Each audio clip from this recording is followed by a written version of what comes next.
جمہوریت میں ایسا مناظر نہیں ہوئے کہ ڈنڈے مار کے اس چیف جسٹس کو اور ڈرا کے اس کو بگایا اور پھر پیسے چلائے. بریف کیس جو مافیا آپریٹ کرتا ہے یا ایلیمنیٹ کرتا ہے اور یا پھر خریدتا ہے.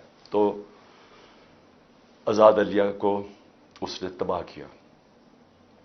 اور جب آزاد عدلیہ جاتی ہے تو یہ یاد رکھیں کہ اس ملک میں آپ کی آزادی چلی جاتی ہے، کیونکہ آزاد عدلیہ آئین کے مطابق آپ کے جو بنیادی حقوق ہیں، فنڈامنٹل رائٹس ہیں، ان کی حفاظت کرتی ہے. میں یہ بار بار آپ کو اس لیے بتاتا رہتا ہوں، میں خاص طور پہ جو مجھے امید ہے اپنے نوجوانوں سے، کہ آپ کو سمجھنا چاہیے کہ ہم کیوں ساری دنیا ہمارے سے آگے نکل گئی ہے، کیوں ہمارے اتنے برے حالات ہیں. بنیادی وجہ انصاف نہ ہونے کی ہے.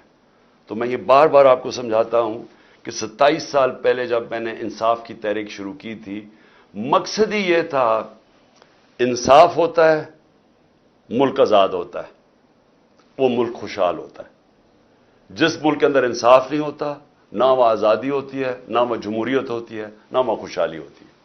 تو اس وقت ساری قوم کو کھڑا ہونا چاہیے اپنی عدلیہ کے ساتھ، اور میں ان کا خاص طور پہ شکر گزار ہوں کہ جس طرح انہوں نے قانون کے مطابق جو بوگس کیسز میرے اوپر بنائے ہوئے ہیں، ایک کے بعد دوسرا 145 کیسز بنائے ہوئے ہیں.